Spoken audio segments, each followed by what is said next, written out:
Good day, everyone. Welcome to the seventh episode of the Eye on Asia podcast, where we talk about the latest market research news and trends in Asia.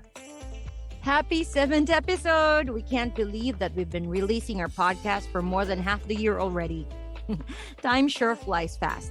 In this episode, we'll also be featuring our third podcast guest, who will highlight and showcase the market research projects they've done in South Korea. I'm really excited about our interview segment, but first, let's talk about the latest Asian news feature. Our current news feature focuses on one of the major effects of the global pandemic on all economies: work arrangements, particularly the hybrid work setup. How's your workup setup lately, Lay? Well, we report to the office once to thrice a week when the lockdown was lifted, and I think we will go back to the regular 5-day working week if the government declares the country completely free of COVID 19. I see. Hybrid work arrangements really have become popular these days for many reasons. One of the reasons is that they save workers a lot of money. Cisco, a tech company, recently conducted a global survey on hybrid work setups, including 6,000 respondents from Singapore, Malaysia, Thailand, Vietnam, and the Philippines, and found out about 86% of the workers saved money by working partly from home in the past year. Average savings reached more than 7,500 US dollars per year, and 85% of the respondents in Southeast Asia believe that they can maintain these savings over the long term through hybrid work schedules. That's an average of 144 US dollars a week. Well, I do save a lot of money because I don't have to spend on commuting, food, and other expenses during and after work. That's right. The study mentioned that 88% of the respondents saved money on fuel and other commuting costs, while 75% of them said they spent less on food and entertainment. Lastly, 60% of the Southeast Asian respondents said that they saved on after work lifestyle and social activities. Overall, 87% of the Southeast Asian respondents said that hybrid work setups made them happier during the pandemic because they improved their overall well being. Moreover, only 5% said that they wanted to go back fully to their offices. I do agree that a hybrid work setup is a welcome relief from both the pandemic and the increasing cost of living nowadays. The question now is, once the pandemic is over, will we return completely to the regular office work schedule? I don't know, but the Philippine government is keen on bringing regular office work setups back to encourage more spending on food and entertainment in cities, especially around the business districts. In my opinion, it's either we go back to our usual setup or we adapt to the new normal once the pandemic is over.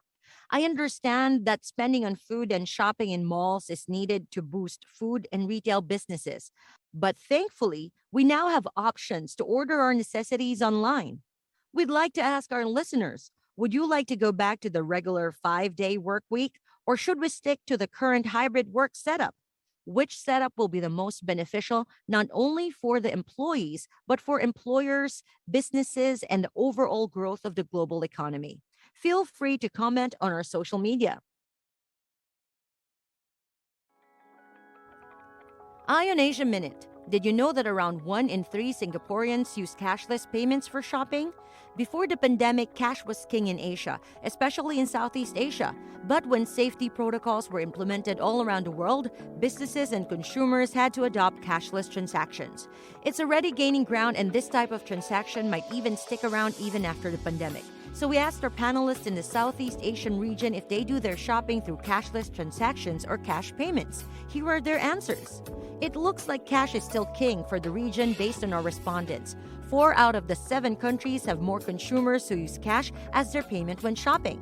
Vietnam leads at 73.5% as the country with the most consumers using cash, while Singaporeans at 33.65% is the country with the most consumers who use cashless payment.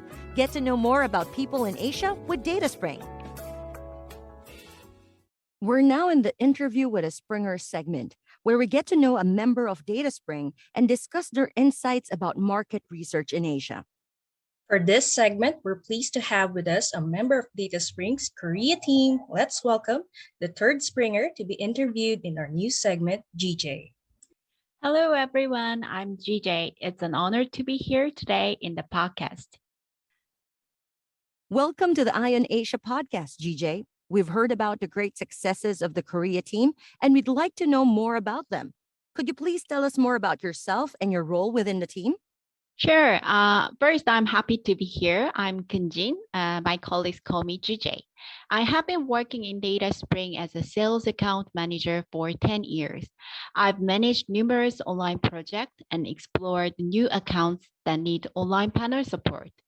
The Korean market is moving fast and looking for new insight, so hearing and catching up with the client's interest is key.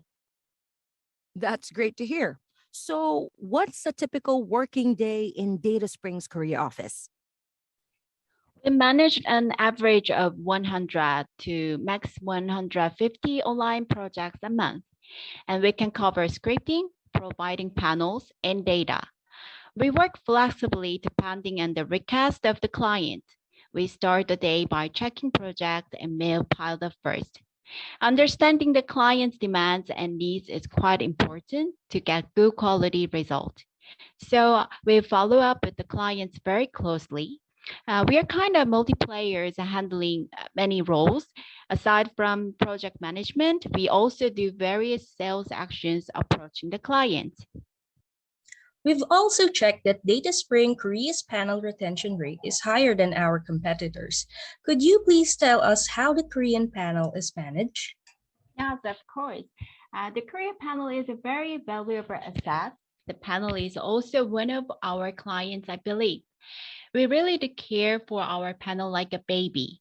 That's why we have a Korea panel team who can manage panel recruiting, panel quality, and everything about Korea panel in the office. We come up with ideas to improve participation rate and retention in many ways like campaigns, instruction about online surveys, and SNS activities too. How was the Korean team able to secure a high quality panel, especially the teen panel? The teens panel is high quality and strong compared with competitors. The client's interest in the MZ generation, we call from teens to early 30s, is getting increased, especially the teens panel. Because this age group is going to be the main buyer and main trend consumers in the market. I'm pretty sure that all teens panel requests comes to us.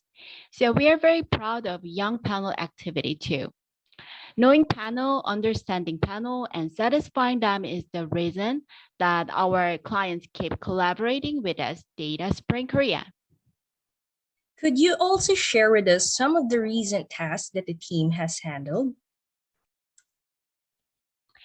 Not just panel providing, we welcome irregular studies having missions like uploading images, downloading and using the applications for a while, etc. This project needs well-organized and friendly recruitment survey pages and also panel management. We have done those projects every year. Our experience guide our project to close smoothly. Our members are happy with this challenge. Okay, thank you, GJ. Before we end our interview, would you like to send a shout out or closing message to our listeners? Yes, thanks for having me today. I'm very honored to introduce the Korea team this time. We care for our clients, service, and panel until the project finishes safely in the end. The Korea team is here for you, and thank you.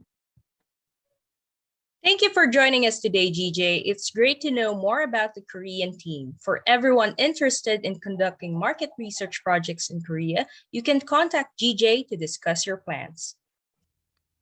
Thank you for your time, GJ. If you want to know more about dataSpring, you can contact us through our email, contact@dataspring.com. For Korea inquiries, you can contact them through services@dataspring.com. You can also visit our website, dataspring.com. That's D8ASPRING.com.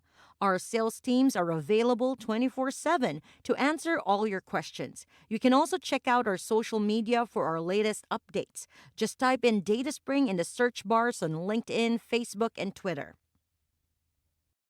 That's all we have for today's episode. We hope you learned something new and interesting about dataSpring and market research in Asia.